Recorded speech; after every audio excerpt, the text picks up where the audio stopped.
Eu sou a professora Márcia Pontes, eu trabalho na escola Beatriz Rodrigues da Silva. Estamos nos adaptando novas formas de aprender e de estudar. A nossa aula hoje é sobre a distribuição da população brasileira. Para falarmos, galerinha, da população brasileira, nós precisamos de dois conceitos.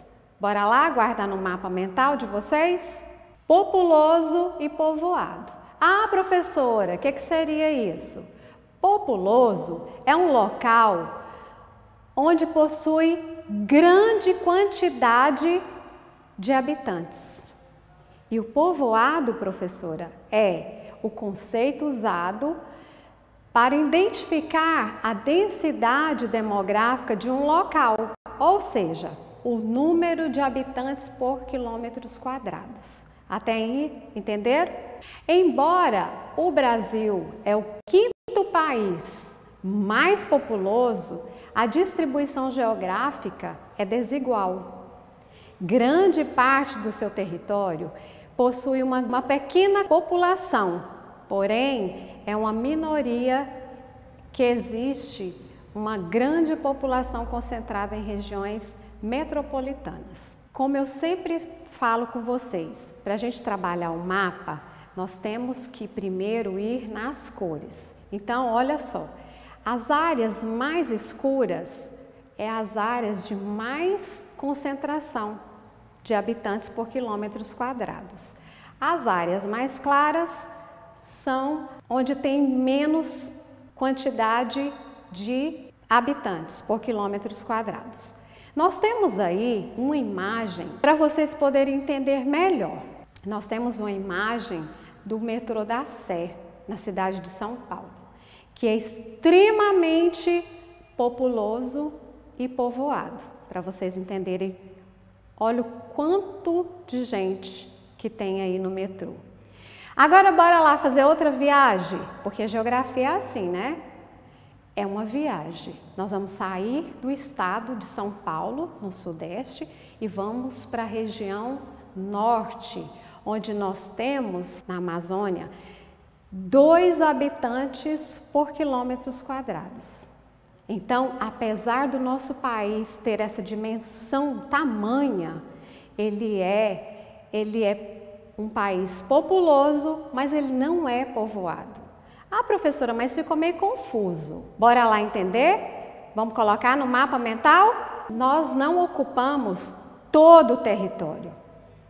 Então, geralmente, as pessoas, elas vão em busca de áreas mais urbanas. Por quê? Como, por exemplo, as grandes metrópoles, que nós acabamos de falar lá no mapa, né? São Paulo e Rio de Janeiro, porque essas áreas concentram grande quantidade de habitantes. Mas nós temos hoje mais de 200 milhões de habitantes. Galerinha, isso chegou da noite para o dia? Sim? Não, professora, claro que não. A população ela vem crescendo ao longo do tempo. Mas como funciona esse processo de contagem, professora? Esse processo ele é feito através de um instrumento utilizado pelo governo chamado de censo demográfico. O que seria isso? Esse censo ele nos possibilita a estatística de várias informações, como por exemplo, quantos homens, quantas mulheres, quantas crianças, quantos idosos, enfim, onde e como vivem toda a população. Os fatores que fizeram com que a população brasileira viesse a crescer foram melhores condições de saneamento básico, de um modo geral na nossa vida. As pessoas passaram a ter mais filhos, houve um aumento dos fluxos migratórios e com isso, galerinha, nós tivemos um crescimento vegetativo. Ah, professora, mas o que seria esse crescimento vegetativo? É a diferença percentual entre as taxas de natalidade e as taxas de mortalidade, que caracterizam como elevado, reduzido e nulo, né? Então, no Brasil, tanto as taxas de natalidade como as taxas de mortalidade, elas vêm declinando ao longo do tempo. Então, aí, nós temos um exemplo aí, vocês vão perceber aí as imagens, o que atribuíram-se para que teve essas quedas nas taxas de natalidade. Ah, isso é muito importante, ó, grava aí no mapa mental de vocês. A esterilização feminina e a utilização de métodos contraceptivos masculinos e femininos em longa escala. Nós tivemos aí também a integração da mulher no mercado de trabalho. Ah, isso foi muito importante, né, gente? Hoje nós temos aí as mulheres desbravando em todas as áreas. E a melhoria no saneamento básico que nós já falamos lá atrás, né? A ciência desenvolvendo aí muitas vacinas. No momento que a gente está vivenciando agora, eles estão trabalhando muito para isso, né? E a gente vai conseguir. Expectativa de vida, como nós estamos falando de uma população. A expectativa de vida hoje, ela melhorou muito. O que seria essa expectativa de vida, professora?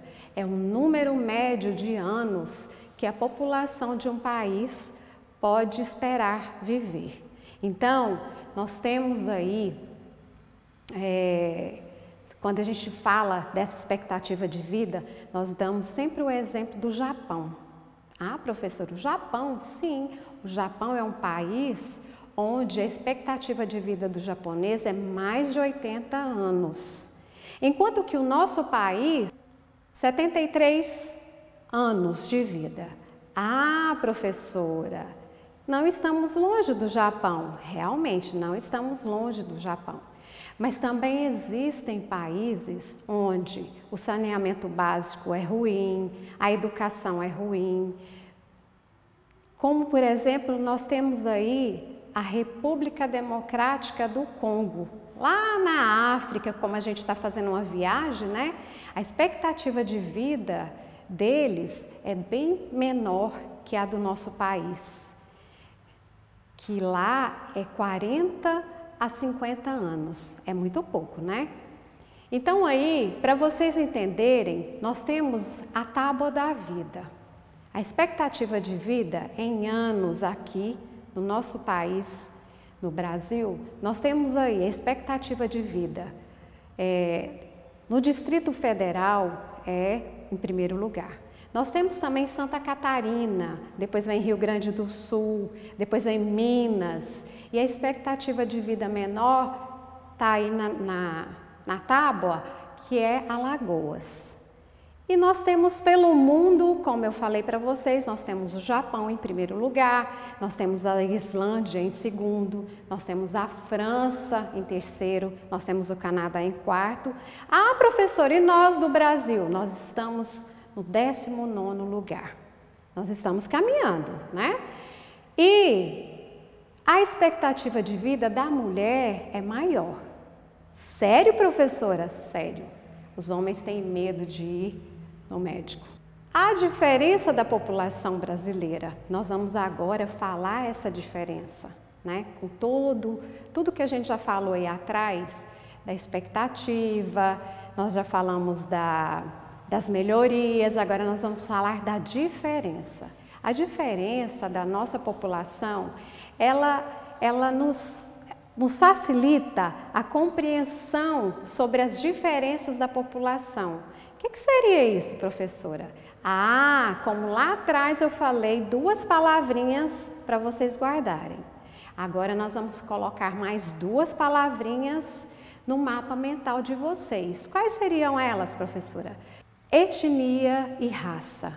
Ah, professora, o que seria etnia? São povos que têm os mesmos costumes, as mesmas comidas, as mesmas línguas, a mesma religião, enfim, é tudo igual e misturado. E a raça? As raças humanas, elas seriam determinadas pela cor da pele e as características físicas. Trouxe aí para vocês um exemplo de diversidade étnica no nosso país, que é o quadro Operários de Tarsila do Amaral. Ele é muito importante, ele vem na disciplina de artes, de história, de geografia. Por quê? Porque ele nos mostra a diversidade tamanha que nós temos no nosso país. Então, tem aí agora, para vocês entenderem melhor, nós temos aí um gráfico onde, como eu sempre falo para vocês, é muito importante nós conhecermos o mapa, o gráfico pelas cores. Nós temos aí o gráfico de 2012 a 2016, onde o gráfico, a cor azul é simbolizada pela cor azul. O azul claro vai nos dar os dados estatísticos de 2012. A cor escura vai nos dar a estatística dos números de 2019. Como que seria isso então, professora? Olha, o gráfico nos mostra a cor branca. Em 2012, ela estava bem mais elevada do que em 2016. A cor preta, ela teve ela deu uma aumentada, né? A gente pode perceber aí no gráfico de 7,4 para 8,2. E a parda de 2012 para 2016, ela também deu uma aumentada. Vamos entender por quê? A população, agora nós vamos falar da população do Tocantins. Oba! Chegamos no nosso estado, né? Onde fica mesmo o nosso estado? Na região norte. Ah, professora, olha que lindo, gente, a geografia é maravilhosa. O nosso estado, ele fica no coração do Brasil. Ele fica no centro geográfico. Olha que região linda, né? Tocantins é o estado mais novo da Federação Brasileira. A sua criação ocorreu após o desmembramento do norte do estado de Goiás. Ah, sério, professora? Sério? Aqui antes era Goiás. Era uma terra esquecida, né? Com esse desmembramento, dia 5 de outubro de 1988, nós gritamos a independência, né? Após esse processo, houve um grande aceleramento demográfico estadual, impulsionando pelos fluxos migratórios. O que seria isso, professora? Veio gente de todos os lugares do Brasil para o Tocantins. Então, com isso, a população tocantinense, ela é composta por muitos imigrantes de várias partes do país. Só que tem uma coisa muito importante também, olha que interessante, como é a nossa geografia. Nós temos também os índios que compõem o contingente populacional do estado. Olha que chique! São ao todo 7 etnias. Vamos falar elas? Carajá, Xambioá, Javaé, Xerente, Craô, Canela, Pinagé, Pancacaru, aproximadamente 10 mil índios, distribuídos em 82 aldeias. É interessante, né, gente? O nosso estado, ele é muito interessante, ele é muito bonito. Enfim, o nosso país é maravilhoso.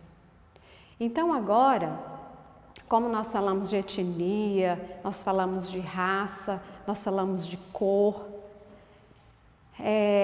eu trouxe para vocês essa imagem que nos reflete tudo que a gente vem construindo, né, ao longo dos anos.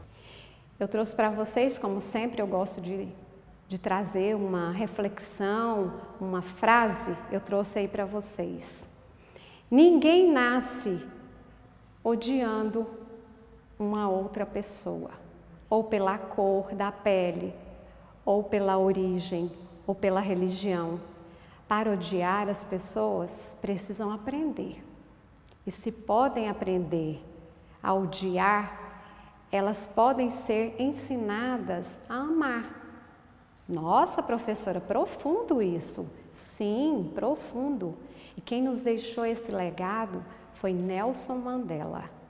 E vocês vão ler sobre Nelson Mandela, que lutou muito para que tudo isso não tivesse acontecendo no século XXI. Vidas negras importam. Todas as vidas importam. Somos todos humanos, galerinha, e devemos propagar o amor.